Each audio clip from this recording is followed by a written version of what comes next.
Now today we are going to start exercise 2.5. The question is just to solve second part of this exercise. This one is the question. First of all, what will you do? 9 by 2 minus 3n by 4 plus 5n by 6 is equal to 21. तो हम इसमें क्या कर सकते हैं? First of all, we will take the LCM of 2, 4 and 6. आप इसका LCM लेंगे तो कितना आएगा? 12. आप चेक करेंगे जैसे कि आपको पहले बताया 2 के टेबल में 12 कब आता है? 6 टाइम्स. 6 को इससे मल्टीप्लाई करेंगे 6n माइनस 4 के टेबल में 12 कब आता है? 3 टाइम्स. 3 को 3 से करेंगे तो 9n प्लस 6 के टेबल में 12 कब आता है? 2. 2 को 5 से करेंगे तो 10n is equal to 21. The same. अब इसको सॉल्व करोगे. अब यहाँ पर ये माइनस हो रहा है, ये दोनों प्लस हैं, तो 10 और 6 will be equal to 16n. 16n minus 9n upon 12 is equal to 21. Simple. Now 16n minus 9n will be equal to 7n upon 12 is equal to 21. अब क्या करेंगे? Cross multiply. 7n is equal to, इसको इससे multiply, इसको इससे multiply. इसके नीचे कुछ नहीं है तो हम इसको 1 मान सकते हैं. 7n into 1 is 7n only. 12 को 21 से करेंगे तो 12 1 से 12, 12 2 से 24 and 1 is 25. So n is equal to, यहाँ मल्टीप्लाई हो रहा है, इधर आकर डिवाइड हो जाएगा अपॉन 7. तो कितना हो जाएगा? 7 3 जा 21, 4 7 6 जा 42. n की वैल्यू कितनी आ गई हमारे पास? 36. So this is the solution of this equation. Now we will proceed to the next question. Now let's start with the fifth question of exercise 2.5. So what is there? This is the equation you have to find out. तो अब आप इसमें देखो क्या कर सकते हो. Left hand side भी है, राइट हैंड साइड भी है. अब आपका क्या है? फ्रैक्शंस में है. तो आप इस केस में क्या करोगे? First of all find out the LCM. 4 and 3 का एलसीएम कितना होगा? How much is the LCM? 12. अब 4 के टेबल में 12 कब आता है? 3 टाइम्स. उससे इसको मल्टीप्लाई करेंगे. तो instead of multiplying it at once, आप यहाँ पर 3 और यहाँ पर ऐसे इसको ब्रैकेट में लिख दो, ताकि आप इसको नेक्स्ट स्टेप में इसको अच्छे से आप उसको सिंप्लीफाई कर सकते हैं. नेक्स्ट यहाँ पर इज माइनस 3 के टेबल में 12 कब आता है? 4 टाइम्स. 4 को आप इससे मल्टीप्लाई करेंगे. 4 2t प्लस 3. इधर आप राइट हैंड साइड में आ जाएंगे. राइट हैंड साइड में इसके नीचे कुछ नहीं है, आप इसके नीचे 1 लगा सकते हैं. तो कितना हो जाएगा? LCM of 3 and 1 is 3 only. 3 के टेबल में 3 कब आता है? 1 टाइम्स. 1 into 2 is 2. अब 1 के टेबल में 3 कब आता है? 3 times. 3 into T is 3t. ये भी आपका सॉल्व हो गया. अब आपके जो ब्रैकेट्स हैं इसको आप ओपन करेंगे in this step. 3 into 3t is 90. 90 minus 6 minus 4 to 8t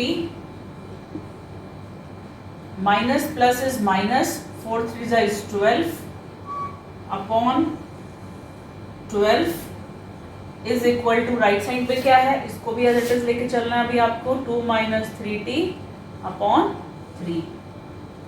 अब हम क्या करेंगे? 90 minus 8t will be equal to t only. Minus t and minus 12 will be equal to minus 18 upon 12 will be equal to 2 minus 3t upon 3. The same. Now what will you do? अब आप इसमें कुछ और simplify कर सकते हैं. इधर आप कुछ सिंप्लीफाई नहीं कर सकते, इधर भी आप कुछ सिंप्लीफाई नहीं कर सकते. तो at last what will we do? We will do the cross multiply like this. अब हम क्या करेंगे? t इसको इससे मल्टीप्लाई करेंगे. 3t minus 18 is equal to 12. 2 minus 3t. Right. So 3t, 18 into 3 is 54, and here 12 2 is 24. 24 minus is 12 into 3 is 36t। अब आप इसको सॉल्व कर सकते हो by taking the same variable and constant on the other side. So we will start from here now. अब 3t minus 54। अब जब भी आप कोई चीज़ नेक्स्ट पेज पे शिफ्ट करने जा रहे हो तो instead of solving out from rest of the part, it's better कि आप सेम चीज़ को यहाँ पर ऊपर से दोबारा लिख लें, क्योंकि क्या होता है जब हम सोल्यूशन करते हैं ऑफ एनी दिस क्वेश्चन, तो हम जब नेक्स्ट पेज पे उसको लिखने जाते हैं तो हमारे जो वैल्यूज़ हैं वो बहुत बार चेंज हो जाती हैं, जो हमारा प्लस माइनस हो जाता है। तो ये मिस्टेक्स काफ़ी मैं स्टूडेंट्स की नोटबुक्स में देखती हूँ। तो इट्स बेटर कि जब भी आप कोई चीज़ नेक्स्ट उसमें पेजेस पे लेके जा रहे हो, it's better to write the same over the next page. So 3t minus 54, 3t minus 54 is equal to 24 minus 36t, 24 minus 36t। अब आप कॉन्स्टेंट्स को एक साइड लेके जाएंगे और वेरिएबल को एक साइड लेकर आएंगे। अब 3t उधर ये माइनस का, इधर आकर ये प्लस का हो जाएगा, इज इक्वल टू 24। अब ये 54 माइनस का, इधर आकर प्लस का हो जाएगा। सो 3t plus 36t will be equal to 39t is equal to this one, 4 is 8 and 5 2 is 7। t की वैल्यू कितनी आ जाएगी 78। यहाँ पर ये मल्टीप्लाई हो रहा है, उधर जाकर क्या हो जाएगा डिवाइड 39। अब आप देखो कि ऐसा कौन सा टेबल है जिसमें ये दोनों सिंप्लीफाई हो सकते हैं, तो आप 39 को ही 2 से करोगे तो आपका 78 आ जाएगा। और अगर आपको ऐसा नहीं आता तो you can go step by step, you can further simplify. आप इसको 3 से कर सकते हैं, तो आप इसको सॉल्व करोगे तभी आपका आंसर सेम ही आएगा। तो 39 2 ज़ा 72। सो t, the value of t is 2 in this question. So let's start with the next question. Now start with the 9th question of this exercise 2.5. Just we have to solve the equation. So here it is. First of all, what will you do? You will open the brackets. Open the brackets of left hand side and of right hand side. What will be the solution? 3 into 5 is 15z.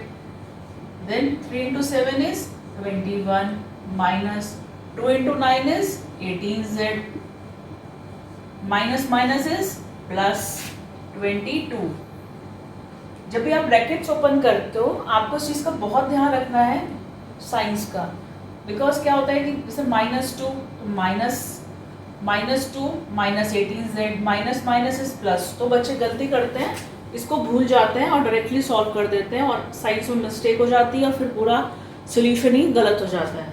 Then come to the right hand side, 8 4 is 32z, minus 13 4 is 52 minus 17। ये bracket भी solve हो गया हमारा। अब now 15z, अब आप इसको this one and this one, this one and this one, इसको सॉल्व करोगे तो 15z minus 18z will be equal to, plus minus is minus, but sign कौन सा लगेगा जो बड़ा होगा, तो 18 minus 5 is 3z, but sign हमारा माइनस का लगेगा क्योंकि माइनस बड़ा है। Now this minus 21 and plus 2, plus minus is minus, but sign किसका लगेगा बड़े का, तो प्लस 1 इज इक्वल टू, अब यहाँ पर भी आप इसको और इसको ही करेंगे क्योंकि यहाँ पर एक यही वेरिएबल है, एंड दिस वन को एक साथ, तो कितना हो जाएगा 32z। अब यहाँ पर ये माइनस है तो माइनस का साइन आएगा, 2 and 7 is 9 and 5 and 1 is 69। ये भी हमारा सॉल्व हो गया। अब हमको क्या करना है कि आपको जो कांस्टेंट्स हैं वो अदर साइड लेकर जाने हैं और जो वेरिएबल है उसको इस साइड लेकर आना है।